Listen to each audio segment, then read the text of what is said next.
ओम शांति। आज मेरे मीठे मीठे बाबा बोले, मीठे बच्चे, तुम्हें खुशी होनी चाहिए कि दुख हरने वाला बाबा हमें सुख धाम में ले जाने आए हैं, हमें स्वर्ग के परिजादे बनाने आए हैं। कौन?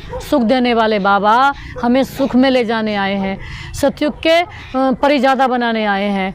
तो आज मेरे मीठे बाबा ने प्रश्न में दिया है, बच्चों की किस स्थिति को देखते बाप को चिंता नहीं होती, क्यों? बाबा उत्तर में बोले, कोई कोई बच्चे फर्स्ट क्लास खुशबूदार फूल हैं। बाबा ने कहा अच्छे खुशबूदार फूल हैं जो खुशबू के कर्म करते हैं, कोई में ज़रा भी खुशबू नहीं है। बाबा ने कहा कोई की अवस्था बहुत अच्छी रहती है, कोई माया के तूफानों से हार खा लेते हैं। ये सब देखते ही बाप को चिंता नहीं होती, क्यों? क्योंकि बाप जानते हैं सतयुग की राजधानी स्थापन हो रही है। फिर भी बाप शिक्षा देते हैं, बच्चे जितना हो सके याद में रहो, माया के तूफानों से डरो नहीं। बाबा ने कहा माया कितनी भी आए लेकिन उससे डरो नहीं। ओम शांति। मीठे ते मीठा बेहद का बाप मीठे मीठे बच्चों को बैठ समझाते हैं। यह तो समझते हो ना, बहुत मीठा मीठा बाप है। फिर शिक्षा देने वाला टीचर भी बहुत बहुत मीठा है।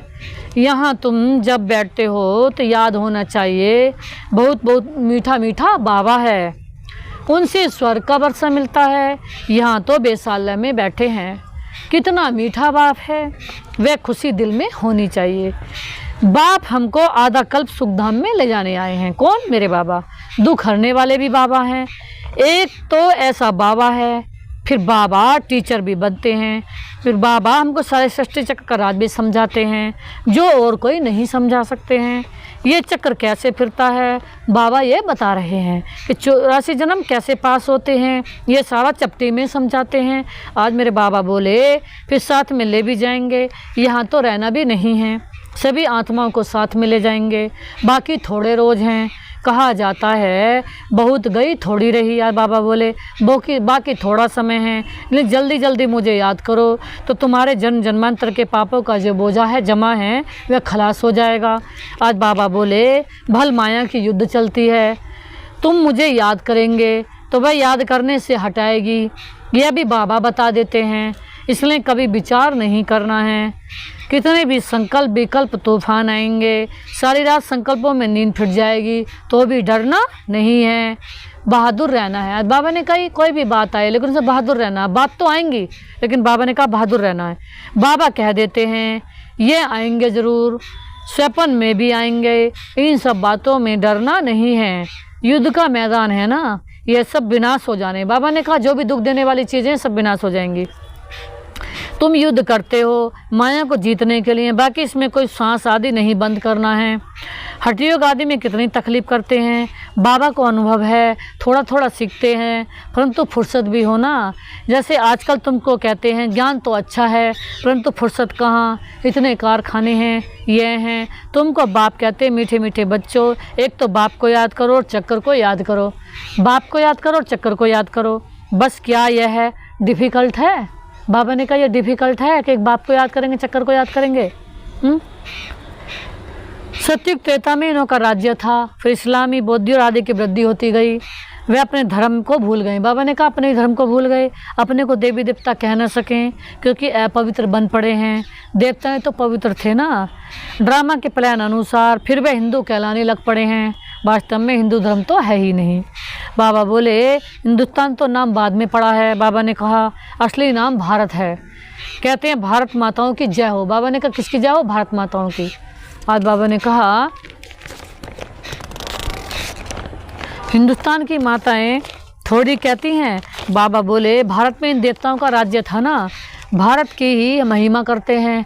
बाबा बोले बाप बच्चों को सिखला रहे हैं क्या कि बाप को कैसे याद करना है। बाप आई हैं घर ले चलने के लिए, किसको? आत्माओं को। तुम जितना बाप को याद करते हो उतना तुम पवित्र बनते हो। आज बाबा बोले पवित्र बनते जाएंगे तो सजा भी नहीं खाएंगे, अगर सजाएं खाई तो पद कम हो जाएगा। अगर बाबा के अलावा अंश मात्र भी किसी को याद करा तो बाबा ने कहा हमारे एक बाबा से काम है, अगर हम बाबा के अलावा अंश मात्र भी किसी को याद करते हैं तो अथाह दुख के सिवा कुछ मिलने वाला हमें नहीं है। इसलिए बाबा ने कहा बहुत बच्चे हैं जो याद कर ही नहीं सकते, तंग होकर छोड़ देते हैं, युद्ध करते नहीं हैं, ऐसे भी हैं। समझा जाता है राजधानी स्थापन होनी है, नापास भी बहुत होंगे, गरीब प्रजा भी चाहिए ना, बाबा ने कहा बल वहाँ दुख नहीं होता है, परंतु गरीब और साहूकार तो हर हालत में होंगे। यह है कलयुग, यहाँ साहूकार व गरीब दोनों दुख भोगते हैं। बाबा बोले वहाँ दोनों सुखी रहते हैं, परंतु गरीब साहूकारों की भाषणा तो रहेगी ना, दुख का नाम भी नहीं होगा। बाकी नंबरवार तो होते ही हैं, कोई रोग नहीं है, आयु भी बड़ी होती है, इस दुखधाम को भूल जाते हैं। सतयुग में तुमको दुख याद भी नहीं होगा। दुखधाम और सुखधाम की याद अभी बाप दिलाते हैं। मनुष्य कहते हैं स्वर्ग था, परंतु कब था, कैसे था, कुछ भी नहीं जानते। लाखों वर्ष की बात तो बाबा ने कहा लाखों वर्ष की बात तो कोई की याद भी आ न सके। बाप कहते हैं कल तुमको सुख था, कल फिर होगा, तो यहाँ बैठ फूलों को देखते हैं कि अच्छा फूल है। बाबा सबको देख रहे हैं, जो अच्छा फूल है उसे भी बाबा ने कहा इस प्रकार की मेहनत करते हैं ना, ये स्थैर्य नहीं है। बाबा बोले ये पत्थर बुद्धि है। बाप को कोई चिंता भी नहीं रहती। हाँ समझते हैं बच्चे जल्दी पढ़कर साहूकार हो जाएं, पढ़ाना भी है, बच्चे तो बने हैं ना, परंतु जल्दी पढ़कर होशियार हों। और वह भी कहाँ तक पढ़ते हैं और पढ़ाते हैं, कैसे फूल हैं यह बाप बैठ देखते हैं, क्योंकि ये चैतन्य फूलों का बगीचा है। फूलों को देखते भी कितनी खुशी होती है। बच्चे खुद भी समझते हैं बाबा स्वर्ग का वर्षा देते हैं। बाप को याद करते रहेंगे तो पाप कटते जाएंगे। बाबा की याद से पाप कटेंगे और किसी की याद से, बाबा ने कहा और किसी से नहीं तो सज़ा खाकर फिर बच पाएंगे। उसको कहा जाता है मानी और मोचरा। बाप को ऐसा याद करो जो जन्म जन्मांतर के पाप कट जाए। चक्र को जानना भी है, चक्कर फिरता रहता है, कब बंद नहीं होता है, जो मिसल चलता रहता है, जो सब आहिस्ते आहिस्ते चलती है। ये वेद का ड्रामा ही बहुत आहिस्ते आहिस्ते चलता है, टिक टिक होती रहती है। 5-4 वर्ष में सेकंड मिनट कितने होते हैं वैसा भी बच्चों ने निकाल कर भेजा है। लाखों वर्ष की बात तो होती तो कोई भी हिसाब निकाल न सके।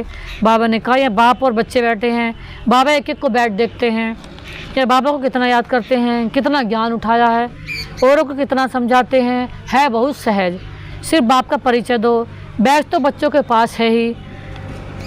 बोलो यह शिव बाबा, काशी में जाओ तो भी शिव बाबा क्या याद करते हैं, रड़ी मारते हैं, तुम हो शालिग्राम।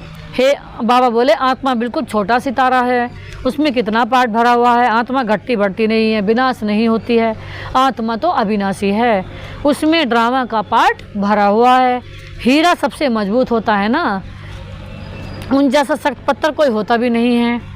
जोरी लोग जानते हैं, आत्मा का विचार करो कितनी छोटी है। बाबा बोले उनमें कितना पाठ भरा हुआ है, जो कभी घिसता भी नहीं है। बाबा ने कहा दूसरी आत्मा होती नहीं। बाबा बोले इस दुनिया में ऐसा कोई मनुष्य नहीं है जिसको हम बाप, टीचर, सदगुरु कहें। ये एक बेहद का बाप है, शिक्षक भी है, सबको शिक्षा देते हैं, मन मना भव। बाबा बोले तुमको भी कहते हैं कि कोई धर्म वाले मिले उनको कहो अल्लाह को याद करते हो ना, आत्माएं सब भाई भाई हैं। अब बाप क्या शिक्षा देते हैं कि मामे कम याद करो तो विक्रम विनाश होंगे। बाप ही पतित पावन है, ये किसने कहा? अपन आत्मा ने। मनुष्य भल गाते हैं परंतु अर्थ भी नहीं समझते। बाप कहते हैं तुम सब सीताएं हो, मैं हूँ राम, सब भक्तों को सदगति दाता मैं हूँ। सबकी सदगति कर देते हैं, बाकी सब मुक्तिधाम में चले जाते हैं। सतयुग में दूसरा धर्म कोई होता ही नहीं, सिर्फ हम ही होते हैं, क्योंकि हम ही बाप से बरसा लेते हैं। यहाँ तो देखो कितने ढेर के ढेर मंदिर हैं, कितनी बड़ी दुनिया है, क्या क्या चीज़ें हैं। वहाँ ये कुछ भी नहीं होगा, सिर्फ भारत ही होगा। यह रेल आदि भी नहीं होगी, ये सब खत्म हो जाएंगे। वहाँ रेल की दरकार ही नहीं। बाबा बोले छोटा शहर होगा, रेल तो चाहिए दूर दूर गांव में जाने के लिए। बाबा बोले बाबा रिफ्रेश कर रहे हैं, भिन्न भिन्न पॉइंट समझाते रहते हैं बच्चों के लिए। यहाँ बैठे हो तो बुद्धि में सारा ज्ञान है, जैसे परमपिता परमात्मा में सारा ज्ञान भरा हुआ है। तो आज मेरे बाबा बोले जो तुमको समझाते रहते हैं, ऊँचते ऊँच शांति धाम में रहने वाले शांति के सागर बाप हैं। हम आत्माएं भी सब वहाँ स्वीट होम में रहने वाली हैं। बाबा बोले शांति के लिए मनुष्य कितना माथा मारते हैं। साधु लोग भी कहते हैं मन को शांति कैसे मिले, क्या क्या युक्ति रचते हैं, गाया जाता है। आत्मा तो मन बुद्धि सहित है, उनका स्वधर्म है ही शांत। मुख ही नहीं, कर्मेंद्रिया ही नहीं, तो जो शांति होंगी। हम आत्माओं का निवास स्थान है स्वीट होम, जहाँ बिल्कुल शांति रहती है। मेरे बाबा कहाँ रहते हैं? स्वीट होम में, बहुत सुंदर पवित्र स्थान पे मेरे बाबा रहते हैं। सबसे स्वीट होम है, सबसे सुंदर होम है, सबसे मीठा स्थान है, वहाँ मेरे बाबा रहते हैं, बावन बना रहे हैं, कितनी बड़ी दुनिया है। अब बाबा ने कहा अभी तुम दुखधाम से ट्रांसफ़र होते हो, कहाँ सुखधाम में पावन बना रहे हैं। कितनी बड़ी दुनिया है, कितने जंगल आदि कुछ भी वहाँ नहीं होंगे, इतनी पहाड़ियाँ आदि कुछ भी नहीं होंगी। बाबा बोले हमारी राजधानी होगी, जैसे स्वर्ग का छोटा सा मॉडल बनाते हैं ना, वैसे छोटा सा स्वर्ग होगा। क्या होना है, बंदर देखो कितनी बड़ी सृष्टि है, यहाँ तो सब आपस में लड़ते रहते हैं। बाबा ने कहा ये है ही लड़ने वाली दुनिया, दुख है ना, फिर इतनी सारी दुनिया ख़त्म हो जाएगी, बाकी हमारा राज्य रहेगा। इतना सब कुछ ख़त्म हो, यह सब कहाँ जाएंगे, समुद्र धरती आदि में चले जाएंगे, समुद्र धरती आदि में चले जाएंगे, इनका नाम निशान भी नहीं रहेगा। समुद्र में जो चीज़ें आती हैं वह अंदर ही ख़त्म हो जाती हैं। आज बाबा ने कहा सागर हप कर लेता है, तत्व में मिट्टी मिट्टी में मिल जाती है। आज बाबा ने कहा फिर दुनिया ही सत्व प्रधान होती है। उस समय कहा जाता है नई सत्व प्रधान प्रकृति तुम्हारी, वहाँ नेचुरल ब्यूटी रहती है। कहाँ सतयुग में लिपस्टिक आदि के कुछ भी नहीं लगाते। बाबा ने कहा नेचुरल श्रृंगार है। तो तुम बच्चों को खुश होना चाहिए, तुम स्वर्ग के परिजादे बन रहे हो। आज बाबा बोले ज्ञान स्नान नहीं करेंगे तो तुम देवता बनेंगे ही नहीं, और कोई उपाय है नहीं। तो बाप तो है ही सदा खूबसूरत, तुम आत्माएं सामरी बन गई हो। मासुक तो बड़ा सुंदर मुसाफिर है जो आकर तुमको सुंदर बनाते हैं। बाप कहते हैं मैंने इनमें प्रवेश किया है, मैं तो कभी सामरा नहीं बनता हूँ, तुम सामरे से सुंदर बनते हो। सदा सुंदर तो एक ही मुसाफिर है, कौन? बाबा। ये बाबा सामरा और सुंदर बनते हैं, तुम सबको सुंदर बनाकर साथ में ले जाते हैं। तुम बच्चों को सुंदर बन फिर औरों को सुंदर बनाना है। आप तो श्याम सुंदर बनते भी नहीं हैं। गीता में भूल कर दी है, जो बाप के बदले श्री कृष्ण का नाम डाल दिया है, इसको ही कहा जाता है एकज भूल। सारे विश्व को सुंदर बनाने वाला शिव बाबा, उसके बदले जो स्वर्ग का पहला नंबर सुंदर बनता है, बाबा बोले उनका नाम डाल दिया। किसका? श्री कृष्ण का।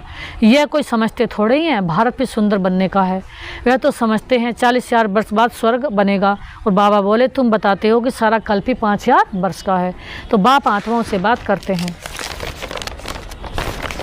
तो बाबा ने कहा, कहते हैं मैं आधा कल्प का मासुक हूँ, तुम मुझे पुकारते आए हो, हे पतित पावन आओ, आकर हम आत्माओं को आशिकों को पावन बनाओ। बाबा ने कहा तो उनकी मत पर चलना चाहिए, मेहनत करनी चाहिए। बाबा ऐसे नहीं कहते कि तुम धंधा आदि नहीं करो, बाबा ने कहा नहीं करना है, वह सब कुछ करना है। गृहस्थ व्यवहार में रहते, बाल बच्चे आदि को संभालते, सिर्फ अपने को आत्मा समझ मुझे याद करो। बाबा बोले क्योंकि मैं पतित पावन हूँ ना, बच्चों की संभाल भल करो, बाकी अभी और बच्चे पैदा नहीं करो। बाबा ने फिर से ये ऑर्डिनेंस निकाला कि बच्चे पैदा नहीं करो, ये दुनिया में बहुत बच्चे हो गए, नहीं तो भाई याद आते रहेंगे, इन सब के होते हुए भी उनको भूल जाना है। बाबा ने कहा जो तुम कुछ देखते हो ये सब खत्म हो जाने वाले हैं, शरीर खत्म हो जाएगा, बाप की याद से आत्मा पवित्र बन जाएगी। और फिर बाबा ने कहा शरीर भी नया मिलेगा, शरीर खत्म हो जाएगा। बाबा ने कहा यह भेद का संन्यास। बाप नया घर बनाते हैं तो फिर पुराने घर से दिल हट जानी चाहिए। स्वर्ग में क्या नहीं होगा, अपार सुख हैं। स्वर्ग तो यहाँ ही होता है, दिलवाड़ा मंदिर भी पूरा यादगार है, नीचे तपस्या कर रहे हैं। फिर स्वर्ग कहाँ दिखावें, या फिर छत पर रख दिया है, नीचे राज्यों की तपस्या कर रहे हैं, ऊपर राज्यपथ खड़ा है, कितना अच्छा मंदिर है, ऊपर है चलघर, सोने की मूर्तियाँ, उनसे ऊपर है फिर गुरु शिखर, गुरु सबसे ऊपर बैठे हैं, ऊँचते ऊँच सदगुरु है, फिर बीच में दिखाया स्वर्ग। यह है दिलवाड़ा मंदिर, पूरा यादगार है। राजयोग तुम सीखते हो, फिर स्वर्ग यहाँ ही होगा। देवता यहाँ थे ना, परंतु उनके लिए पावन दुनिया बन रही है। अच्छा, मीठे मीठे से खिलाते बच्चों प्रति माता पिता बाप दादा का याद प्यार, गुड मॉर्निंग, नमस्ते मेरे बाबा, नमस्ते, शुक्रिया बाबा, शुक्रिया, आपने जो दिया उसके लिए आपका अनंत अनंत पद्मा पदम शुक्रिया अर्थात थैंक्स।